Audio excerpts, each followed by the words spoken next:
MS వర్డ్‌లో ఏదైనా document అనేది create చేస్తుంటే గనక, మనం ప్రతి పేపర్‌లో మెయిన్ హెడ్డింగు, పేజ్ నంబర్సు ఈ విధంగా ఇస్తూ ఉంటాము. ఇది ప్రతి పేపర్‌లో ఇవ్వాలంటే టైం ఎక్కువ తీసుకుంటుంది కాబట్టి, మనము ఇక్కడ ఇన్సర్ట్‌లో header, footer, page number option అనేది యూజ్ చేసుకొని చేసుకుంటాం గదా! ఈ వర్క్ అనేది మనం ప్రీవియస్ వీడియోలో కంప్లీట్ చేసుకున్నాం. ఈ వీడియోలో టాపిక్ ఏందంటే, ఒకే డాక్యుమెంట్‌లో ఇక్కడ పేజెస్ అనేది ఫస్ట్ 2, 3 పేజెస్ కానీ, ఫస్ట్ 1 అండ్ 2 పేజెస్ కానీ హెడర్ గానీ, పేజ్ నంబర్ రాకూడదు. థర్డ్ పేజ్ నుంచి మాత్రమే ఇక్కడ పేజ్ నంబర్ గానీ, పైన హెడ్డింగ్ అనేది రావాలి. అది ఏ విధంగా ఇవ్వాలి అన్నది ఇప్పుడు ఈ వీడియోలో నేర్చుకోబోతున్నారు. ఈ వీడియోని ఎండ్ వరకు చూస్తే గనక మీకు ఇందులో డిఫరెన్స్ ఏంటనేది అర్థమవుతుంది. అలాగే ఈ వీడియో మీకు యూజ్‌ఫుల్ అనిపిస్తే గనక వీడియోకి ఒక లైక్ చేసి ఛానెల్‌ని సబ్స్క్రైబ్ చేయండి. టాపిక్‌లోకెళ్ళిపోదాం. దీనికోసం ఇక్కడ మీకు ఒక న్యూ డాక్యుమెంట్ అయితే తీసుకున్నాను. ఇందులో 1 అండ్ 2 పేజెస్‌లో హెడర్ గానీ, పేజ్ నంబర్ గానీ రాకూడదు. రిమైనింగ్ పేజ్ నుంచి మనకి హెడ్డింగ్ అనేది, పేజ్ నంబర్ అనేది రావాలి. దానికోసం ఇక్కడ యూజ్ చేసిన ఆప్షన్స్ ఏంటో చూద్దాము. ఫస్ట్ మీరు ఏ పేజ్ నుంచి హెడర్ అనేది రావాలి అనుకుంటే, హెడ్డింగ్ అనేది రావాలి అనుకుంటే, ఆ పేజ్ దగ్గర నుంచి చూడండి. ఇప్పుడు నెక్స్ట్ పేజ్ నుంచి ఇక్కడ హెడ్డింగ్ అనేది రావాలి. 1 అండ్ 2 పేజెస్‌లో ఫస్ట్ 2 పేజెస్‌లో హెడ్డింగ్ అనేది రాకూడదు. పేజ్ నంబర్ కూడా. అది ఏ విధంగా ఇవ్వాలి? చూడండి. మీరు నెక్స్ట్ పేజ్ నుంచి రావాలి గనుక మీ కర్సర్ అనేది అంటే మౌస్ పాయింటర్ ఇక్కడ క్లిక్ చేయండి. కర్సర్ ఇక్కడ ఉంటుంది. మీరు పేజ్ లేఔట్ ఆప్షన్స్‌లోకెళ్ళండి. పేజ్ లేఔట్ ఆప్షన్స్‌లో ఇక్కడ బ్రేక్స్ అనే ఆప్షన్ కనిపిస్తుందా? ఈ బ్రేక్స్ ఆప్షన్ మీద క్లిక్ చేసి ఇక్కడ సెక్షన్ బ్రేక్స్ అనేది ఉంది. పేజ్ బ్రేక్స్ ఉంది. సెక్షన్ బ్రేక్స్ ఉంది. ఇక్కడ మీరు యూజ్ చేయాల్సింది సెక్షన్ బ్రేక్స్. సెక్షన్ బ్రేక్స్ ఏందంటే మనం ఒకటే డాక్యుమెంట్‌లో ఇక్కడ డిఫరెంట్ సెక్షన్‌గా ఇక్కడ డివైడ్ చేసుకోవడానికి సెక్షన్ బ్రేక్ అనేది యూజ్ అవుతుంది. పేజ్ బ్రేక్ ఏందంటే నెక్స్ట్ పేజ్ రావాలి అనుకుంటే గనక పేజ్ బ్రేక్ అనేది యూజ్ అవుతుంది. ఇక్కడ వచ్చేసరికి సెక్షన్ బ్రేక్ అనేది యూజ్ చేయాలి. ఇక్కడ నెక్స్ట్ పేజ్ మీద క్లిక్ చేసుకున్న తర్వాత మీకు హెడ్డింగ్ రావాలి కాబట్టి ఈ హెడర్‌లో డబుల్ క్లిక్ అనేది చేసుకుంటే గనక ఇక్కడ హెడర్ అనేది ఓపెన్ అయిపోతుంది. ఇక్కడ హెడర్ ఇచ్చే ముందల ఇక్కడ ఒకటి చూడండి ఇక్కడ నావిగేషన్‌లో ఇక్కడ లింక్ టు ప్రీవియస్ అని ఉంది గదా! ఈ ఆప్షన్‌ని మీరు ఆఫ్ చేసుకున్న తర్వాత హెడర్ అనేది ఇవ్వాలి. ఈ ఆప్షన్ మీద క్లిక్ చేసేసి ఆఫ్ చేయండి. మీకిక్కడ హెడ్డింగ్ అనేది ఏది కావాలి అన్నది హెడ్డింగ్ అనేది టైప్ జేసుకోండి. ఇప్పుడు నేను మ్యాథ్స్ 3 టెక్నాలజీస్ అని టైప్ జేస్తున్నాను.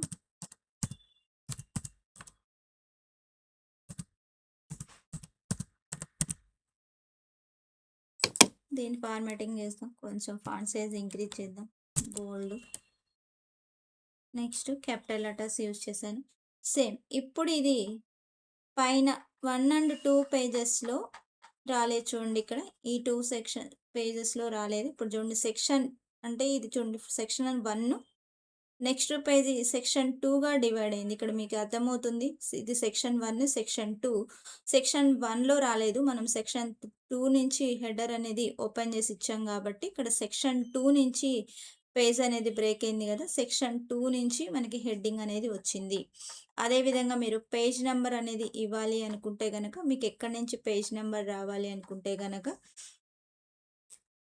ఇప్పుడు 1 అండ్ 2 పేజెస్‌కి రాకూడదు. నెక్స్ట్ థర్డ్ పేజ్ నుంచి రావాలి కాబట్టి మీకు ఎక్కడ రావాలి? ఏ ప్లేస్‌లో రావాలో ఫస్ట్ మౌస్ పాయింటర్ అనేది అక్కడ క్లిక్ చేయండి. హెడర్‌లో గనక ఇస్తే గనక ఇక్కడ ఫూటర్‌లో గనక పేజ్ నంబర్ ఇవ్వాలంటే క్లిక్ చేసిన తర్వాత పేజ్ నంబర్ ఆప్షన్స్‌కెళ్ళండి. కరెంట్ పొజిషన్స్‌లో మీకిక్కడ నంబర్ అనేది సెలెక్షన్ చేసేసుకోండి. ఏ ప్లేస్‌లో ఉండాలో ట్యాబ్ ఆప్షన్ ఇచ్చుకోండి. చూడండి 3 నెక్స్ట్ పేపర్‌లో వచ్చేసరికి 4 ఇట్లా. ఇందులో 2 పేపర్సే ఉన్నాయి కాబట్టి 3 అండ్ 4. ఒకవేళ మీకు చూడండి ఇక్కడ మీరు పేజ్ నంబర్ ఇచ్చేటప్పుడు లింక్ టు ప్రీవియస్ అనేది ఆఫ్ చేయలేదు. ఇక్కడ క్లిక్ చేయలేదు కాబట్టి మిగిలిన ఫస్ట్ అండ్ 2 పేపర్స్ కూడా వచ్చేసింది. మీరు గుర్తుపెట్టుకోవాల్సింది ఏందంటే హెడర్ గానీ, పేజ్ నంబర్ గానీ ఇచ్చేటప్పుడు ఫస్టే ఈ లింక్ టు ప్రీవియస్ ఆప్షన్ అనేది ఆఫ్ చేయాలి. ఇప్పుడు చూడండి అన్‌డూ చేసినాను ఒకసారి.